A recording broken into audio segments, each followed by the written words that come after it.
진도도 나가야 되기 때문에 그래서 앞에 공동을 진행하다가 이제 문학 진도를 나가고 다시 돌아가서 진행을 할 건데 그 전에 먼저 여러분들 지금 30분 정도의 시간이 있었는데 먼저 제가 전해드릴 거는 이런 겁니다.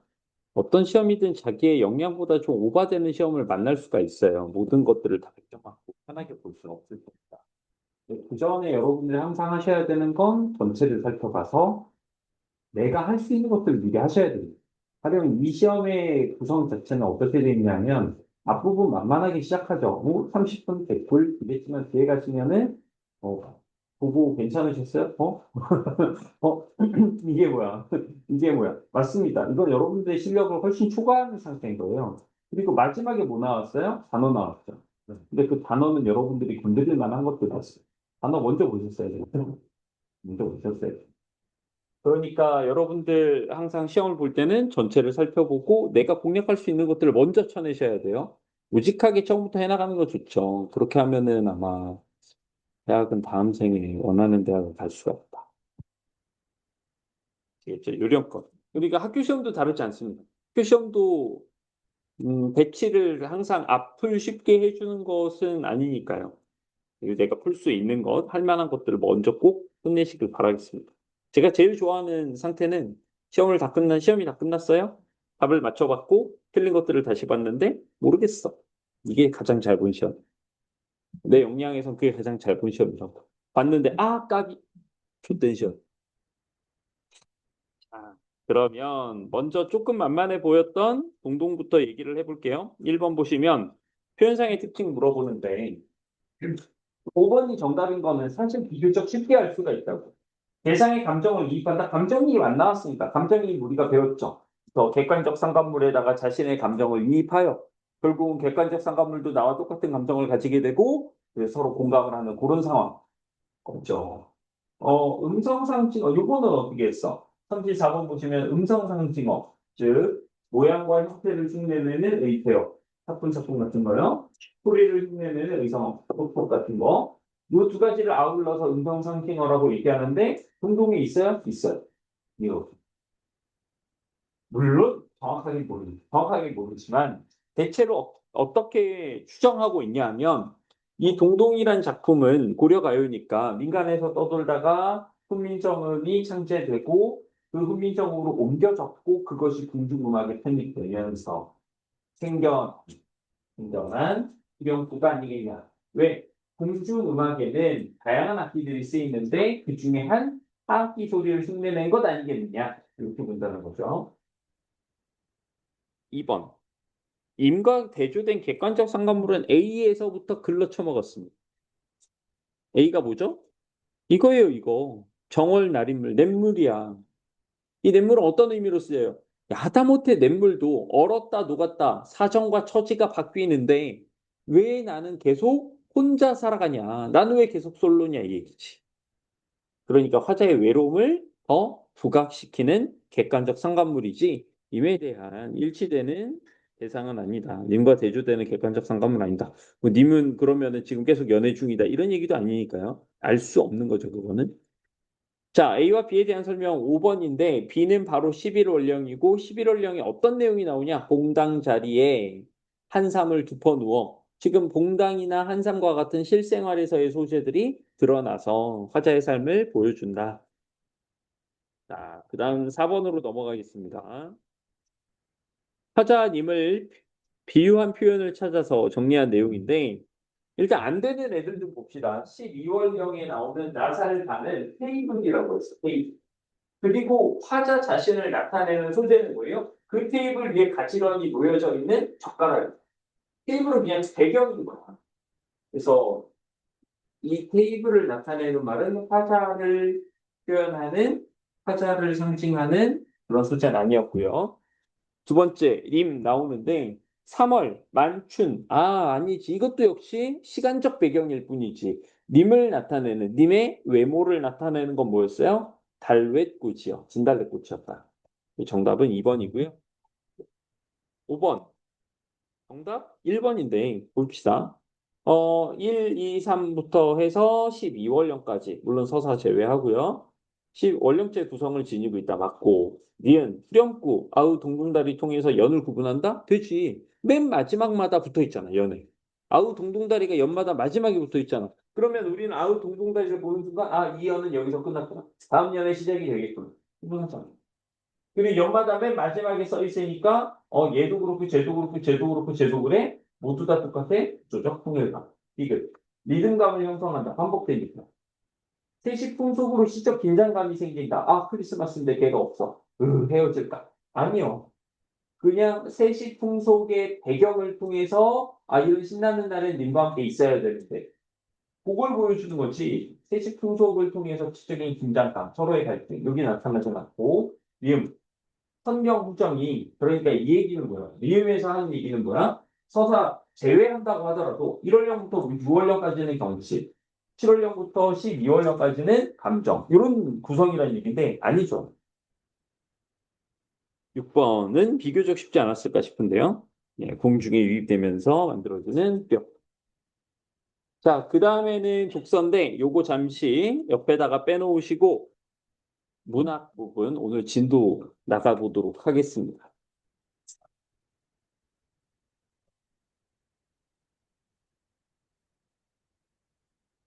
오늘은 시조를 시작할 건데 평시조 시작을 할 거예요. 자, 저는 형태부터 형식적인 부분부터 진행을 하도록 하겠습니다. 자, 평시조 첫 번째 우리가 잘 알고 있는 거예요. 우리가 흔히 정몽주의 단심가라고 얘기하는 페이지 찾니 혹시? 91페이지.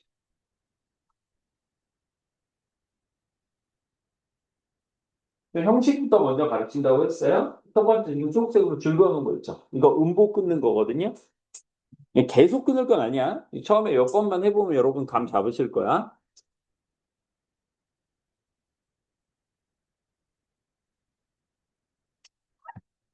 이 몸이 죽고 죽고 100번 붙여주고.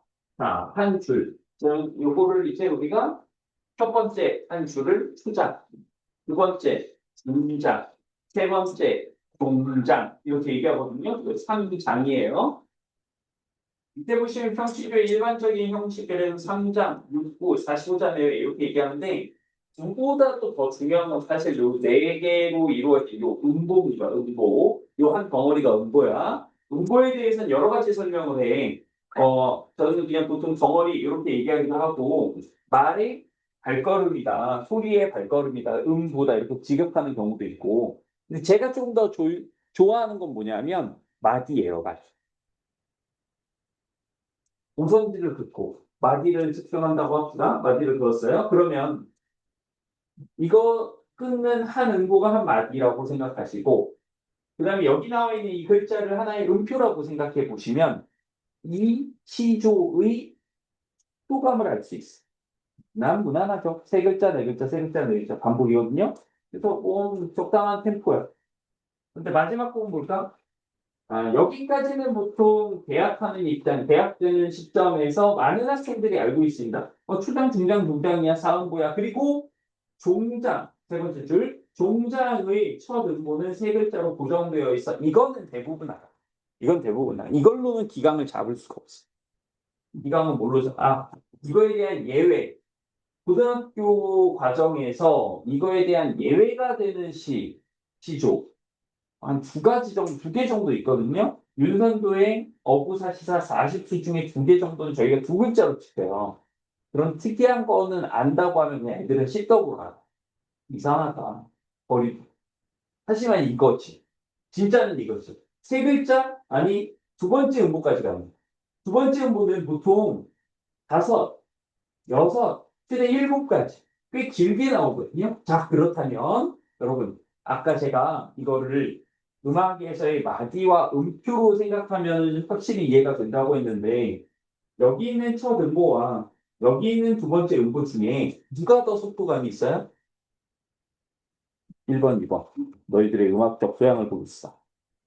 2번. 음표가 더 많은. 어차피 이 한 덩어리 안에서는 시간은 똑같단 말이지. 그런데 이 음표가 더 많아진다는 얘기는 더 빠르다는 얘기죠. 그래서 글자 수는 많아진다, 길어진다, 글자는 길어지지만 실제로 여기에 템포는 어떻다? 빨라진다. 더 빨라졌다가 정상 템포를 되찾는 그런 구조입니다.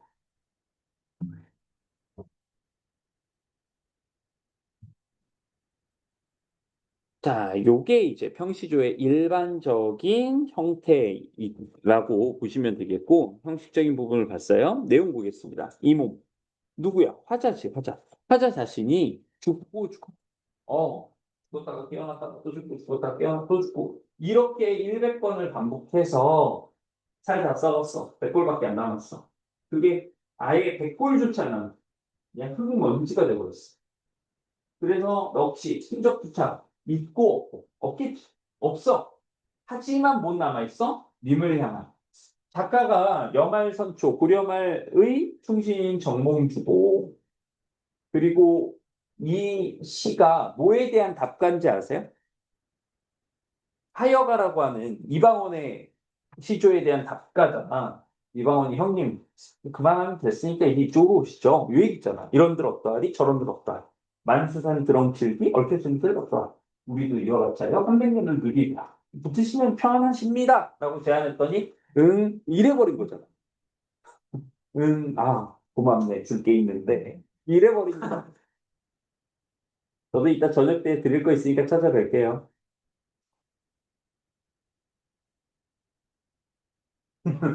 딱 벌써. 그렇게 해서 거기에 그 피로, 원래는 선지교였는데, 거기에 대나무가 자랐다. 순절의 상징이 대나무가 자라버렸어. 선주교가 되었어. 보셨나요, 선주교? 관에 있습니다. 아, 잘 쳤죠. 관에 있어. 그래서 보기는 어렵고요. 뭐 자료화면 같은 걸로는 이렇게 나오죠. 그, 그래서 이 정주의 요 시조 이제 단심가라고 하죠. 요게 바로 이제 핵심어죠. 일편단심. 뭐에 대한? 님에 대한 일편단심인데 정확히 한 명, 너가 아니고 고려 왕조에 대한 일편단심이라고 할 수 있겠다. 참고로 이런 평시조는 제목이 있는 게 거의 없습니다. 거의 없어요. 단신가 있는데요? 화여가도 있던데요? 극히 일부. 역사에 기록되면서 여러분 한글이 있어요? 없지 당연히 태어나질 않았잖아. 그러니까 정몽주 이때는 역사적 기록으로 이런 게 남아있던 것이고 그러면서 그 기록에 뭘로 써 있어? 한자로 써 있어. 사신 사료 사료 100번 갱사료 뭐 이렇게 써 있다고. 그러니까 그것에 대한 이름을 이렇게 한자어로 붙이게 되기도 했다는 거죠. 예외적인 일. 뭐 내용은 어렵지 않죠. 우리가 사연도 알고 상황도 아니까 뭐 이렇게 어렵진 않으셨을 겁니다. 음, 아까 말씀드린 대로 이런 평시조의 일반적인 형식 3장 6구 45자 내외. 하지만 더 중요한 건 뭐다? 일단 3장 중요하고 종장의 첫 음보 세 글자 중요하고 그 다음에 길어지는 것 정도. 그리고 마지막으로 사음보. 이게 오히려 형식적으로는 더 중요하다. 기억해 두시면 되겠고요. 특징 보십시오. 아까 우리가 얘기했던 하여가 나오죠. 대조적 구성에서 하여가 나오잖아. 이 하여가 우리 말로 해석하면 어떠하리라는 뜻이에요. 아까 말씀드린 것처럼 이런들 어떠하리 저런들 어떠하리 어떠하리가 하여예요. 나머지보다 좀 더 중요하게 제가 보는 거는 맨 위에 있는 계부적 가치. 계부적 가치. 우리가 제망매가를 배울 때 네 줄, 네 줄, 두 줄 해가지고 시프트의 상가는 총 세 부분으로 나눌 수 있다. 3단 구성이다. 이런 얘기를 했는데 여기 보시면 상가 3단 구성하고 시조의 3단 구성. 소중, 중장. 요거 이제 맞물린다고 보는 거예요. 근데 이게 삐딱하게 보면 존나 억지네요. 왜? 둘의 시간적 차이가 거의 1000년이나. 그러니까 우연히 그냥 3등분 된 거 아니? 이라고 할 수 있고 반대로 좋게 보면 뭐야? 야 1000년이란 시간적 격차가 있는데도 얘도 3등분 해버렸으면 얘도 상당 구성이면 이건 DNA 아니냐? 라고 얘기해요. 포장하기 나름. 그래서 보통은 이런 포장을 좋아해요. 봐라. 예전에 3단 구성했지? 또 하지? 이거 봐, 이거 봐. 이거는 DNA야. 그래서 이거는 한국 문학의 특징이야. 형식적 특징이야. 이렇게 강조한다는 거죠. 자, 그리고 다음 시. 그림은 좀 이따 그리고 여기부터 보겠습니다. 목은 이색이라고 하는 고려 말의 신화입니다. 호은 정몽주처럼 빡세게는 안 하셨던 것 같고, 좀 이제 약간, 이거는 아닌데 정도? 내용 보시면, 형식 먼저 보시면, 지금 역시 끊어놓으니까 어때요? 아까 했던 형식적인 것들 다 지켜지고 있죠. 초장, 중장, 종장, 사음보씩 끊어지고, 종장의 첫 음보 세 글자, 그 다음 음보 좀 길어졌다가 정상 리듬 찾기. 형식적으로는 깔끔한 형시조다. 형식적인 게 별게 없으니까 바로 내용으로 가보면 백설, 하얀 눈이 잦아진 고래, 잦아들었어, 없어졌어. 어디에? 골짜기. 저 보통 저렇게 삼각형으로 그리면은 네, 긍정적인 시어예요. 역삼각형, 부정적 시어. 구름이 머흐래라. 머흐르다 우리 단어 시험할 때 많이 봤죠. 허망. 그러니까 첩첩이 쌓여 있는 거. 구름이 잔뜩 끼었어요. 하얀 눈은 없고 흐린 구름만 가득하고 안 좋은 상황. 부정적인 상황. 그럴 때 내가 기다리고 있는 반가운 매화는 어디에 피었는지 안 보인다는 거죠. 어디 피었냐라고 얘기한다는 건 안 피었다는 얘기야. 안 피었어. 안 보여. 그러한 상황에서 석양, 해가 집니다. 해가 저물고 있어요. 이따가 보겠지만 해는 보통 왕이나 왕조를 의미하는데 뭐야? 고려가 저물고 있어. 그래서 나는 고려의 신하인 나는 어디로 갈지 의지할 곳이 없고 어디로 갈지 갈 곳을 모르겠다. 어떻게 해야 하냐? 나라는 망했고 나는 뭐 해야 되냐? 이런 상황이죠. 자, 나중에 이거 그림 검사해야지. 똑같이 그려.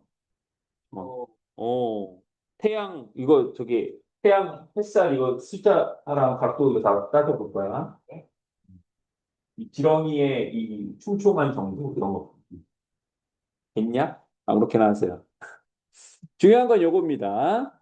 태양이 보통 왕의 상징이다. 근데 이건 동서고금을 막론하고 다 마찬가지인 거 아니에요?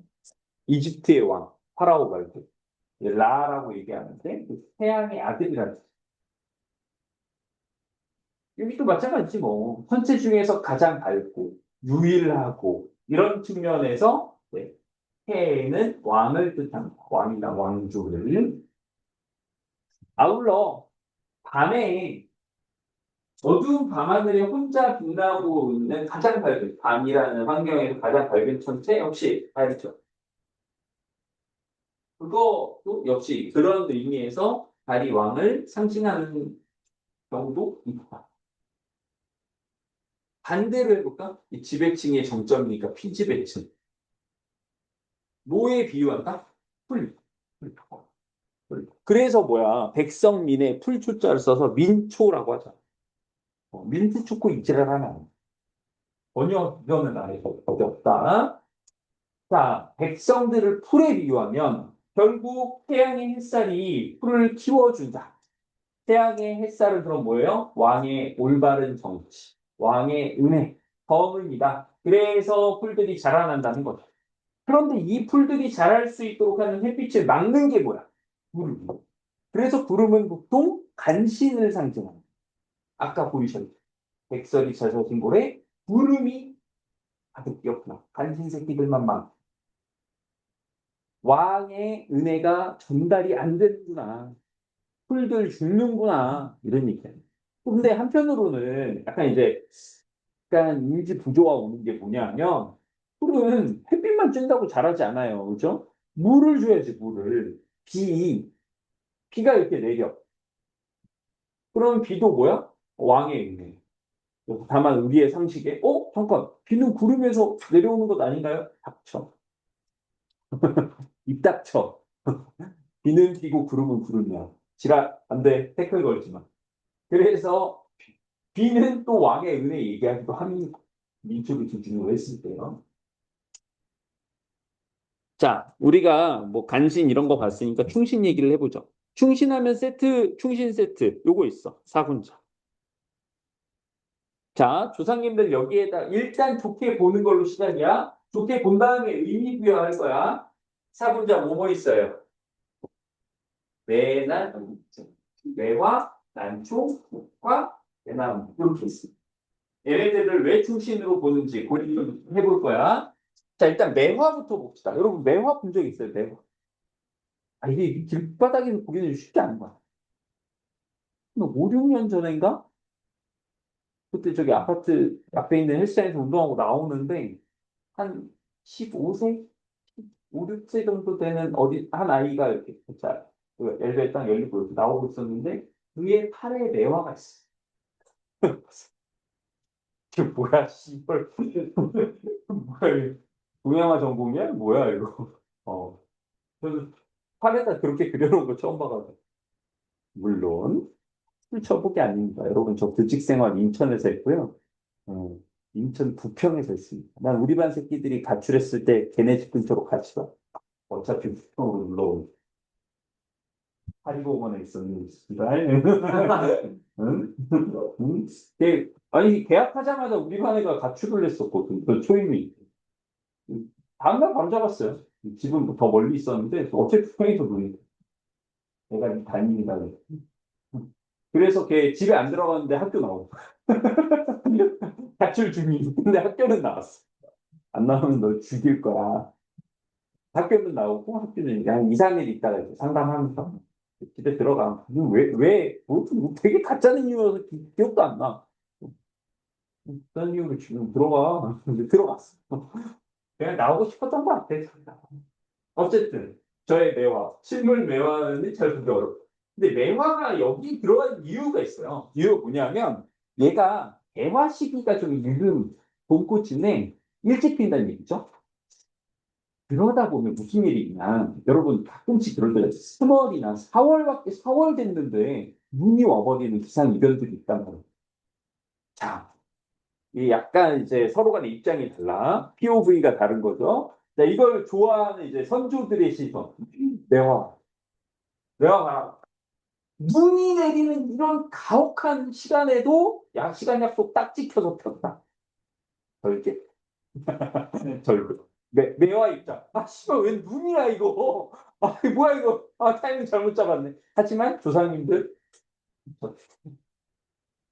난초. 이거야말로 진짜 답이 없어요. 난초는 와꾸 빼고 볼 일이 없거든. 난초 뭔지 아시죠? 그 기르기도 개인 엄청 까다고 잘 죽어요. 저는 선인장도 죽여봤기 때문에 난초 정도는 내가 바라보면 죽일 수 있을 것 같아. 보는 걸로 죽일 것 같아. 염라대한. 식물계의 저승사. 난초. 진짜 키우기도 힘들고, 뭐 꽃도 언제 피는지 모르 지 맘대로 핀대. 지 맘대로 핀대. 그래서 난초꽃이 다 와. 이렇다는데. 근데 얘는 도대체 뭐 때문에 여기 기어 들어왔냐. 일단 왔고, 우아한 왔고. 또 하나. 꽃의 은은한 향기. 매화도 마찬가지거든요. 매화 좀 억울할 수 있어. 왜냐하면 추울 때 피기 때문에 확산이 잘 안 일어나서 일부러 그러려는 게 아니라 그냥 향기가 어쩔 수 없이 은은해지. 하지만 조상님, 좋게 보기로 작정하셨죠? 이거 봐라. 향기가 은은하다. 뭐다? 나대지 않는다. 겸손하다. 좋게 보려면 벽에다 좋게 보려. 국화 어때? 가을꽃이야. 또 뭐야? 서리. 갑자기 개 추워졌어. 국화 입자. 아, 씨, 이게 뭐야? 왜 추워? 조상님들. 이거 봐라. 이거 봐라. 추운데도 극복하고 피잖아. 이거야, 절개. 대나무는 솔직히 챙겨먹은 게 반칙 아니냐? 챙겨먹은 게 너무 쭉쭉 뻗었잖아요. 얘는 중간에 휘는 게 없잖아. 막이지고. 그러니까 뭐야? 아, 당의 충성인데 또 하나가 더 있어. 좋게 보려면 끝이 없다니까? 대나무에 낙엽이 없어. 무슨 의미냐? 변하지 않는다는 거지. 근데 개웃긴 게 대나무는 원래 더운 데 사는 애들이야. 낙엽이 있을 필요가 없어. 낙엽 왜 있는 거야? 추워지니까. 추워지니까 이거 갖다가 광합성 하느니 야 차라리 야 증산작용 때문에 열 빠지고 물 빠지고 안 되겠다. 다 철폐 공장 없애. 그래가지고 이거 영국수 다 없애버리고 색깔 변해가지고 다 떨어지는 거잖아요. 생존 방식이잖아. 근데 얘는 그럴 필요가 없다니까. 응? 안 추운데 이래버리니까 그럴 필요가 없지만 조상님들 보기 어떻다? 봐라. 봐라. 변하지 않는다. 조금은 긍정적으로 마음 먹은 거예요. 하고 있어요, 이미. 옆에서 소나무 어리둥절. 시발 뭐야 나는 소나무 진짜 얘가 찐이죠. 얘는 침엽수로서 크게 변하지 않는 상록수입니다. 자, 사분자 그래서 다 친절과 절개를 나타내는 의미를 가지고 있고 소나무 당연히 얘가 내가 찐이라고 이러고 있습니다. 자, 그림들 다 완성하셨죠? 내용. 만국의 한을 품은 것. 만국의 한하면 여러분들 요 네 글자까지는 적어주셔야 돼요. 뭐요? 맥수지탄. 이 맥자가 고리 맥자예요. 그러니까 지난 왕조의 어떤 성이나 이런 흔적들에 이미 막 고리가 자라고 있는 거. 그걸 보면서 야, 잘 나가던 왕조인데 지금 어떻게 됐다? 그래, 고리같이 돼버렸구나. 안타깝다. 나라가 이렇게 사라지는구나. 만국의 한을 보여주는 사자성어였습니다. 자, 오늘 평시조의 마지막 분위기가 좀 바뀌죠. 자연 친화적인 내용이 되었습니다.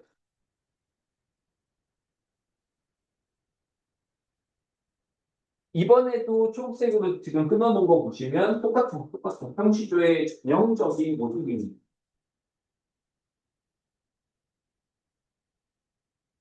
초장부터 초장부터 여러분들이 좀 오해하실 수 있는데 10년 동안 일해서 초려상간 지어내니 야 10년 일했는데 집 한 채를 마련했다고? 대단한데? 고소득자인데? 이렇게 얘기할 수 있죠. 아닙니다. 훨씬 더 소박한 상황입니다. 10년 동안 어찌어찌 일을 해서 뭘 마련했는데 초려상간입니다. 그래도 한 칸보다는 세 칸이니까 부자 아닌가요? 이게 무슨 쓰리룸 이런 게 아니고요. 한 단이 한 90cm밖에 안 돼요. 세 개면은 270이잖아. 이거 누워서 식탁 놓고는 끝이에요. 원룸이야, 원룸. 아주 작은 거야. 근데 그걸 이제 지어냈다는 거죠. 소박하게. 무슨 막 자신의 재력을 과시하고 뭐 이런 게 아닙니다. 실제로 작가인 송순의 호가, 호 아시죠? 세계 이황, 율곡 이희, 백범 김구, 충무공 이순신, 면왕정 송순이. 호를 왜 면왕정이라고 지었냐? 실제로 자신이 은퇴하고 살 곳을 지었어요. 그게 면왕정이라고 하는 정자예요. 지금도 남아있어요. 약간 보수를 했지만. 그래서 실제로 뭐 10여 년 관직 생활하고 은퇴해서 여기서 살아요. 자, 그만큼 이제 자연 속에서 유유자적 살아가는 것을 좋아한 사람인데 추려상만 지어놓고 뭐해? 자, 이게 뭔지 싶지. 이건 설명을 들으면 이제 이게 무슨 모양인지 알겠어요. 초가집이야 일단. 초가집은 보이지? 세 칸, 추려상간이잖아. 이 좁은 상간에 나 있고 누구 있어? 달 들어왔어요. 통풍, 맑은 바람 들어왔습니다. 자, 이제 그림 이해되셨죠?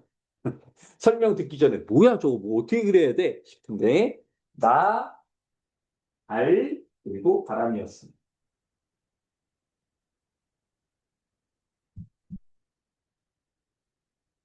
바람이 그냥 이렇게 그린 거야.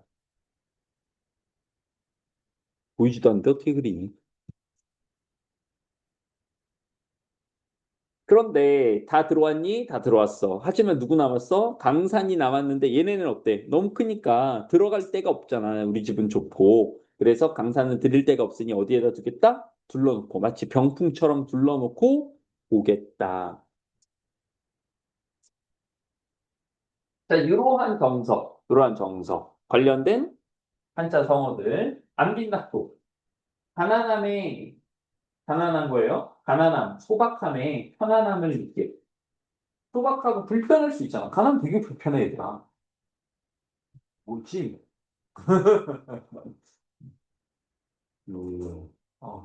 몇 가지가 지나갔어 벌써. 원래서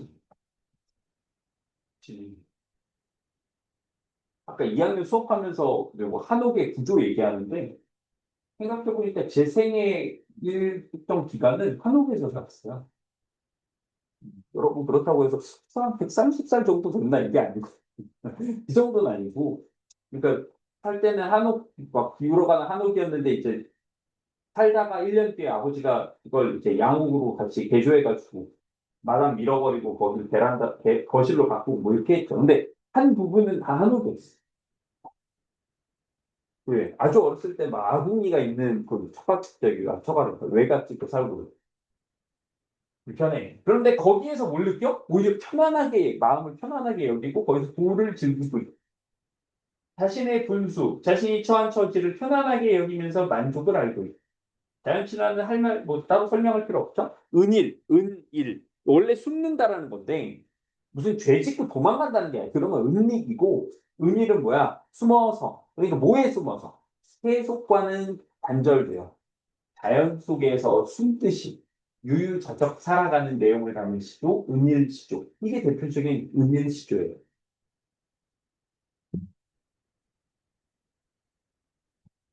자, 그래서 여기에 나오는 거는 뭐 별 내용은 없고, 이 정도는 기억해 둡시다. 기발한 발상이라고 나왔는데요. 왜 그러냐? 산과 강을 집안에 들일 곳이 없어서 병풍처럼 둘러두겠다? 네가 둘렀어? 산과 강을? 아니지. 산과 강이 있는 사이에 집을 지은 거죠.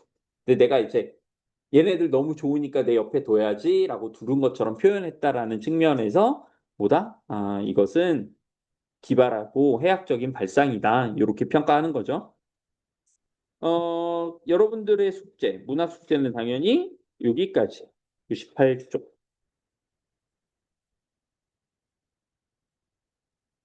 98쪽이 여기까지가 숙제고요. 이 다음에는 만흥이라고 하는 연시조 하나 딱 배우면은 우리 이 책의 문학 부분이 끝나게 됩니다. 제가 좋아하는 윤선도 선생님의 만흥. 윤선도를 좋아하는 이유. 부자임. 부자야. 존나.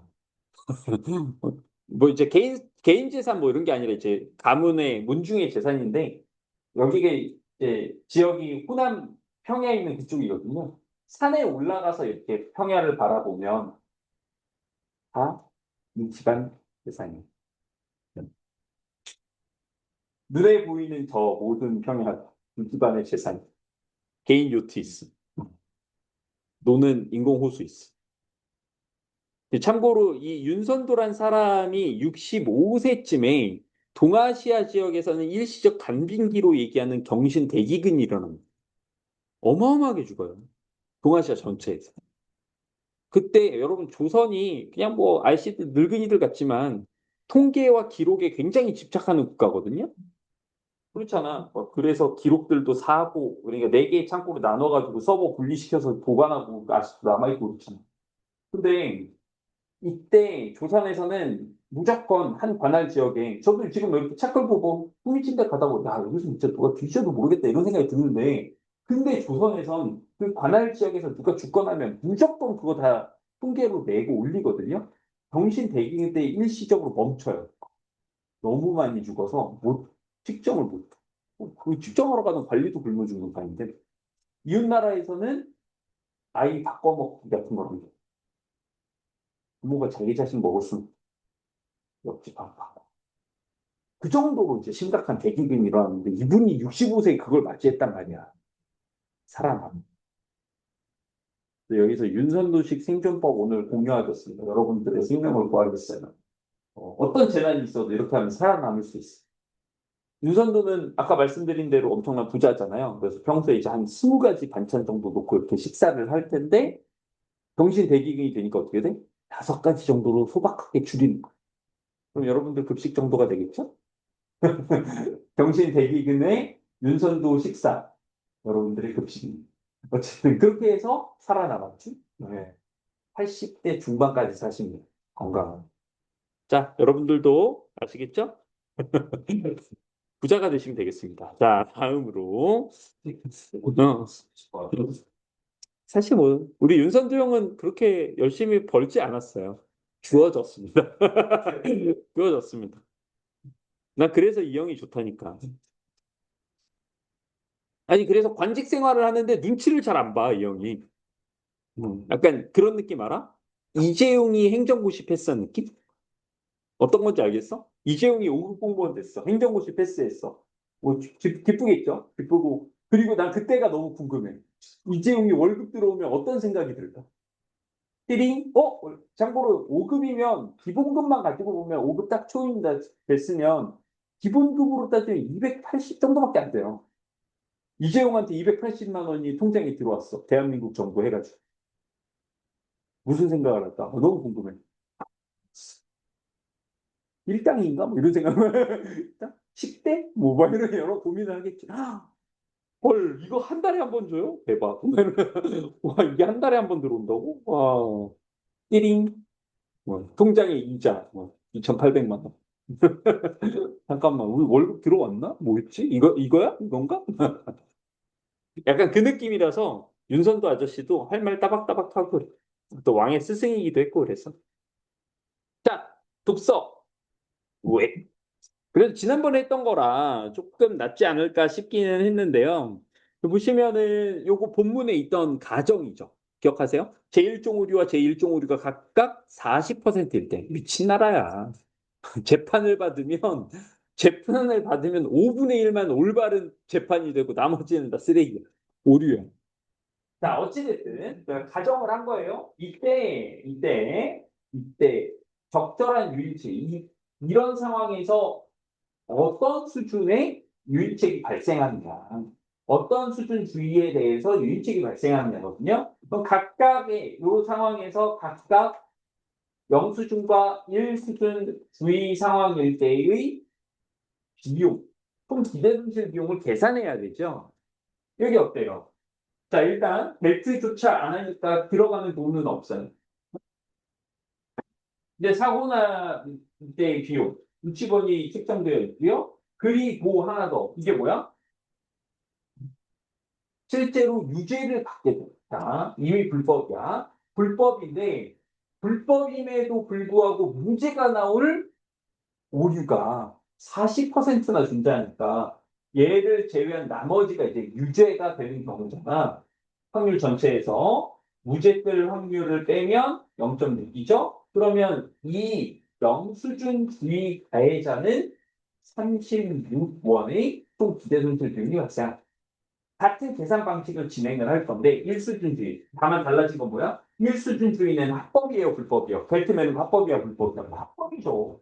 합법임에도 이 미친 나라에서는 합법인데 벨트 맸는데 유죄 뜰 확률이 자그마치 40%가 돼버리죠. 그리고 사고 비용이 지금 20원으로 측정되어 있는데 40%가 지금 뭐다?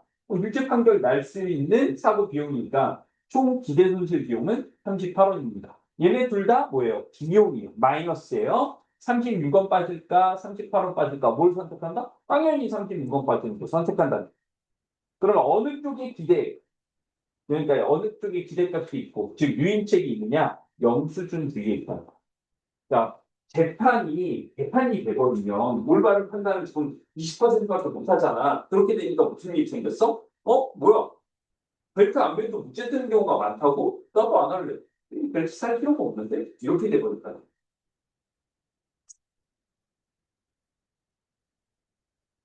여기까지가 제가 그냥 간단하게 써봤고, 이 간단하게 쓰고 나니까 왠지 너희한테 미안한 거야. 좀 잘 써야겠다. 내가 시험 보듯이 써야지. 너네들도 좀, 그치? 내가 너무 대충 갈겼으면은, 저게 뭐야 싶잖아. 그래서, 네? 진정에 똑같이 다 쓸 필요가 없어. 그러니까 저는 지금 무슨 얘기를 드린 거냐면, 풀 버전으로 썼다는 얘기를 드린 거예요. 이거 좀 간단하게 쓰셔도 돼. 자, 지금 문항 두 번째는 요거 어떤 내용인지 기억하세요? 요거 자체가 하나의 문제였어요. 객관식 문제 요거 그대로 나와 있어. 그래서 그냥 그거 보고 쓰셔도 되는데 요거 기억하시죠? 어떤 게 더 효과적이다? 이미 결론은 지문과 문제에서 둘 다 나. 제1종 5개의 확률을 줄이는 게 더 효과적이다. 그것에 대한 이유를 쓴 거야. 조건은 영수증의 기대사고 비용인 60원과 1수증 기대사고 비용인 20원에 곱해지는 각 5개의 확률의 영향력을 중심으로 논증하시오인데 결국 다 뭐였어? 우리가 풀었던 문제의 보기 내용을 쓰라는 그래서 그렇게 쓰면 되는 거였어. 가해자에게 적정한 유인책 제공하기 위해서는 자, 영수증 기대사고 비용에다가 곱해지는 확률이 있고 1수증에 곱해지는 확률이 있는데 어느 쪽이 더 높다? 60원. 20원 중에 뭐가 더 높다? 당연히 영수증 기대사고 비용이 60원이 더 높고 이 영수증 기재사고 비용에 뭐가 곱해지는데? 네, 1종 오류가 곱해져. 1종 오류를 범하지 않는 확률의 영향력이 더 큰 이유가 뭐다? 이거예요. 어떤 액수? 20원이냐 60원이냐? 60원이 더 크고 그렇기 때문에 1종 오류를 줄이는 게 합리적이다. 사실 그 보기에 있던 내용 그대로인 거고요. 다음 문항 3번이에요. 요거 도산법 이야기죠. 도산법. 그리고 또 하나 뭐 있어. 도산법은 사후적 효율에 대한 거고 지적재산권 관련 법은 사전적 효율에 대한 법이지. 좋아. 왜 이렇게 했냐? 왜? 특히 지식재산권 보호가 단기적으로 사회적 부수행을 감소시킬 수 있음에도 왜? 왜 감소돼요? 그냥 불법 복제해버리고 다 그냥 국산해버리면 공유해버리면 그 모두의 해피니스가 증가하잖아. 후생이 증가하잖아. 근데 왜 안 그러냐면 왜 돈 주고 사겨 돈 주고 음악 듣게 만드냐면 왜 돈 주고 다른 것들 저작권 무시한 다음에 책 볼 수 있게 왜 안 하냐는 말이야. 그 얘기를 중점적으로 쓰라는 얘기였고요. 도산법은 뭐다? 개별 채권 추심을 금지한다. 왜? 개별 채권 추심하면 자 여러분들이 저에게 이제 수많은 돈을 준 빚쟁이십니다. 그래서 다들 와서 대정수 돈 내놔 없어 가져간다. 가져간 서로 이제 경쟁하면서 책상 부수면서 가져가고 그럼 어떻게 돼? 값이 떨어지. 사회적 구성도 같이 떨어지. 그래서 이거 금지하고 그냥 법원에서 알아서 할게 다 된 거예요. 그러면 여기는 어때? 지식재산권은 어때요? 이거는 마치 황금알을 낳는 거위에 배를 가르는 거죠. 지금 우리 다 같이 행복하게 다 그냥 무료 배포해버리자. 저작권 없애자. 그러면 여러분들이 좋아하는 신생 아이돌은 나올 수 없어. 나올 수 없어. 우린 계속 모차르트만 들어요. 모차르트는 저작권 안 받으면 죽었잖아.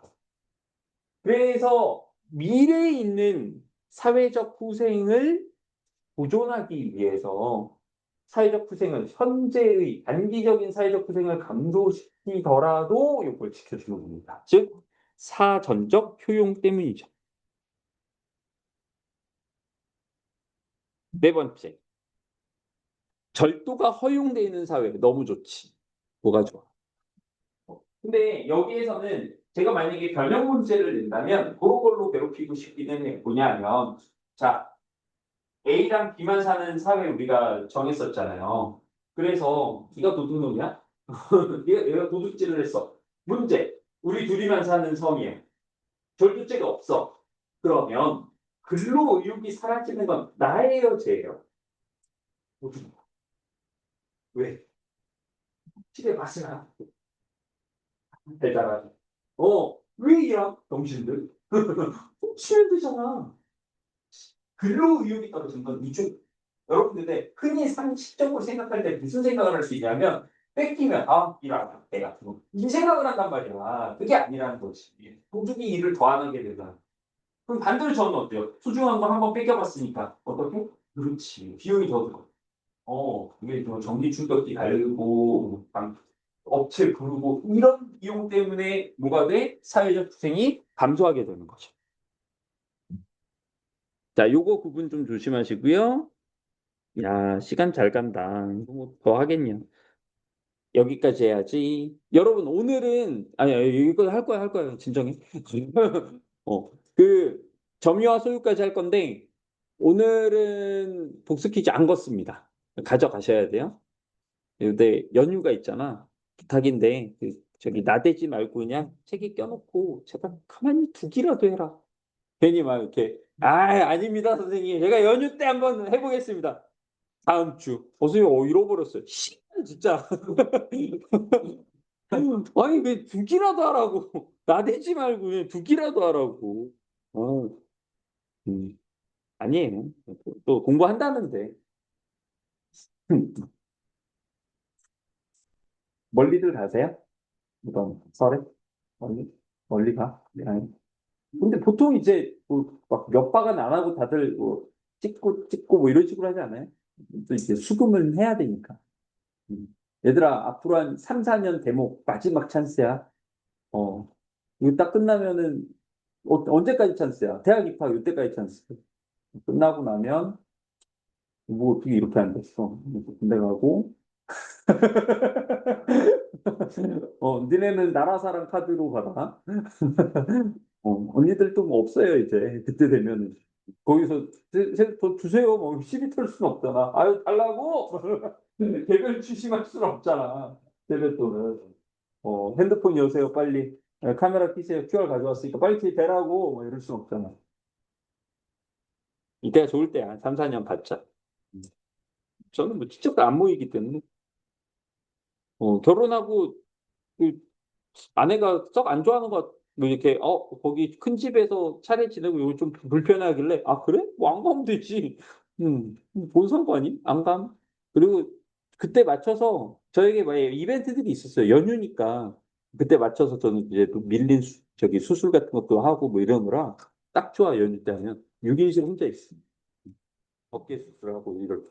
음, 윈터풀도 400만 원짜리 다니. 얘들아, 저기, 그럴 일은 없겠지만, 다치면 병원에 가세요. 저 습관성 탈구 처음에 한번 빠졌을 때 바로 들어와가지고, 뭐야, 저도 아니네. 그런데 한 3일 뒤에 체육 시간에 또 빠져가지고, 쎄한데. 그 뒤로 습관성 탈구 된. 한 십몇 년 지나서 결혼한 다음에 수술했는데, 의사 선생님이,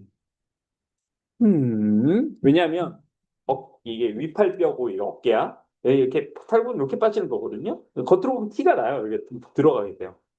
이걸 이제 뺐다 뺐다 뺐다 뺐다 이렇게 하다 보니 나중에 이제 제가 낄 수 있게 된 후후 이런 짓 좀 하지 말라는 거야. 이런 짓 좀. 그리고 막 어디 영화 같은 데 잘못 봐가지고 막 이러면 뒤집니다. 그런 고통을 이겨낼 수가 없어. 어. 네. 혹시 빠지면 보통은 이제 악수하듯이 잡고 겨드랑이에 발을 넣어서 이렇게 넣거든. 음. 근데 그때는 이제 뭐 하도 많이 해가지고 의사 선생님이 여기 위팔뼈가 이렇게 갈린 거예요. 반밖에 없네요. 해주십시오.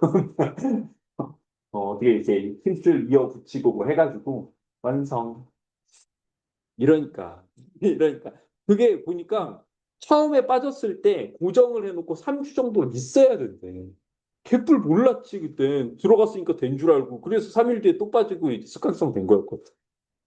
이런 미련한 짓은 하지 않으시길 바랍니다. 자, 점유와 소유. 자, 요거 보시면 A가 소유한 금시계를 B에게 빌려줬어요. 빌려줬어요. 잠깐 쓰고 줘야. 근데 B가 지금 어떤 상태야? 받았으니까, 들고 있으니까 점유한 상태죠. B는 자신이 주인인 것처럼 개새끼가 속였습니다. 그리고 C한테 유효한 매매 계약을 체결해버리고. 또 어떻게 된 거야? 빌려놓고 다른 사람한테 판 거라고. B가 C에게 시계를 인도하는 방식 두 가지가 있는데 하나는 반환 청구권 양도죠. 반환 청구권 양도라는 건 뭐예요? 진짜로 줘버린 거죠. 물건이 옮겨간 거죠. 그래서 여기 보면 뭐라고 써 있어요? 공시를 했다. 이런 거 동산이라고 하죠. 우리가 들고 움직일 수 있는 재산. 부동산 뭐야? 건물 같은 거 움직이지 않으니까. 준부동산도 있어. 여기서 말하는 차량, 선박, 비행기처럼 움직이긴 움직이거든? 움직이기 개빡센 애들이 있어요. 걔네들이 이제 준부동산. 그런 애들 제외하고 우리가 동산을 기준으로 금시계 같은 건 동산이에요. 이런 걸 기준으로 얘 건지 아닌지 어떻게 한다? 차고 있으면 얘 거로 보는 거야. 점유하고. 이 펜 누구 거야? 제 거야. 니가 어떻게 알았어? 네가 들고 있잖아. 그렇지. 이거. 그런 경우는 어떻게 돼? 반환 청구권 이전을 하게 된 거야. 공시 조건을 갖췄으니까 선입치들 누구 거란 얘기예요? 그러면 이걸 갖고 있는 C 거란 얘기. A는 어떻게 될 거야? 그럼 원래 A 거잖아. A 거 금식이잖아. 소유권 박탈당한 거. 되게 무서운 상황이죠. 점유 계정은 뭐야? 이것도 그러니까 C에게 인도를 하는데 점유 계정의 방식이니까 뭐예요? 직접 갖다 준 건 아니에요. 점유해라 요거 이 선입 취득 못 한다고 돼 있잖아요. 그냥 갖고 있는 건 아니기 때문에 소유권을 취득할 수 있다. 비슷한 문제가 계속 반복됩니다. 여기 어때요? 선의취득 제도는 거래 안전을 위한 진정한 소유자의 권리. 아까 A 같은 경우 원래 금식이 주인. 어떻게 됐어? 금식이 날라갔잖아. 박탈할 수 있는 강력한 제도임에도 불구하고 왜 점유 개정을 통한 선의 취득은 인정하지 않느냐? 아까 말한 대로 점유 개정을 통한 선의 취득은 인정해버리면 너무나 많은 경우에 심지어 이 시계를 상대방이 갖고 있지도 않은데 얘 거라고 인정을 해버려야 돼. C한테 인정을 해버려야 돼. 즉 원래 소유자 위에서는 A죠. 이 사람 소유의 권리를 너무 지나치게 침해한다. 밑에 있는 것도 같은 맥락이거든요. 자, 아까 말한 대로 부동산이나 자동차, 등기나 등록으로 공시되는 물건. 이거 좀 표시를 좀 해볼까? 부동산은 등기부 등본을 통해서 등기부에 등재가 되는 등기를 통해서 공시되고요. 자동차는 자동차 등록증이라는 게 있습니다. 우리 애기들 다들 틀리는 질문이나 해. 여러분, 길 가다가 아무 건물이나 딱 보고 저 건물 소유자 우리가 알 수 있어요. 수 있어. 민원 24. 정부 24라서 1,000원, 6,000원이면 등기부등본을 뗄 수 있습니다. 뗄 수 있어요. 왜 이렇게 했을까? 이거는 모두가 떼고 확인할 수 있다는 건 모두에게 자신의 소유권을 인정받을 수 있다는 뜻이에요. 건물 같은 거 이렇게 해놓는 이유가 뭐겠어? 비싸니까. 물론 아까 말한 금시계 말고 파티필 한정판 200억 시계가 집보다 비싸고 25억 뭐 싸게 20억짜리 살까? 20억 내 팔보다 비싸. 내 팔보다 비싸. 그런데 이런 부동산이나 자동차와 같은 물건들은 선입취득 대상에서 아예 제외하는 이유들이 있다는 거죠. 건물로 생각해 보세요. 건물이 물론 파티클립 시계보다 쌀 수 있어. 근데 대체로는 건물들이 더 비싸기도 하고, 그리고 건물과 시계는 압도적인 차이가 있어. 시계 위에서 살 수가 없습니다. 시계 위에서, 건물은 날렸지만 괜찮아. 우리 20억 시계가 있으니까. 자, 앉아. 시계 위에 앉아서 밥 해먹고 할 수가 없다고요. 그러니까 이건 생존권이야. 그것 때문에 아까 같은 상황이 있어서는 안 된다는 거죠. 아까처럼 주인이 사기꾼 하나 때문에 그냥 통째로 날렸잖아. 이거 어떻게 할 수가 없다고. 근데 건물이 만약에 그렇게 돼버리면 생존권의 위협이 생기는 거죠. 그래서 거래의 투명성과 안전보다는 뭐가 중요하다? 소유자의 권리의 보호가 더 중요하기 때문에 선의취득을 아예 인정하지 않는다는 겁니다. 자, 오늘 볼 마지막 문항이에요. 이거 활용한 문제죠. 자, 동산의 소유권은 양도 원칙인 유효한 양도 계약도 했고 공시방법 했고 요걸 가지고 문제 푸는 건데요. A가 B에게 물건을 팔기로 계약만 했어. 아직 인도는 안 했어. 안 줬어요. A가 다시 C에 이번엔 사기꾼이 A네. A가 C에게 동일한 물건을 팔고 점유인도까지 마쳤어. 이거 뭐야? 점유인도까지 마쳤다면 갖다 준 거네요. B와 C 중 누가 최종 소유권자인가? 정답은 C다. 아까랑 같은 상황. 그러면 참고로 B가 B에게 물건을 팔기로 계약하고 돈도 받았다고 하면 B는 그 돈 어떻게 해요? 날렸습니다. 제가 A예요. 제가 A가 이거 귀한 시계인데 내가 저기 수리해서 줄게. 일단은 이거 돈 줘봐. 내가 3일 뒤에 이거 수리하면 바로 줄게. 라고 해놓고 얘한테 야 내가 이거 20만 원짜리인데 10만 원에 바로 줬어. 그러면 줄 거라니.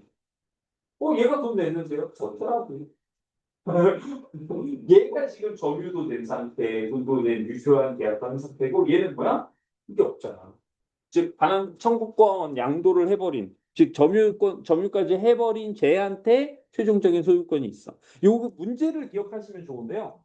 뭐냐면 그런 문제가 있었죠. 제일 어려웠던 문제. 정답 선지는 3번이었고, 이거 점유 계정을 인정하고 있지 않기 때문에 선취득을 인정하지 않기 때문에 소유권. 자, 맨 처음에 얘한테 돈을 받고 아직 물건은 안 줬어. 소유권 있냐 없냐? 없다는 거야. 없어. 왜? 소유한 대상이 없습니다. 그런 경우에는 어떻게 돼? 소유권은 둘 다 가지고 있는 C에게 가. 자, 여러분 다음 시간에 가져와야 되는 이유 뒤에 있는 문제도 우리가 같이 해결을 해야 되는데요.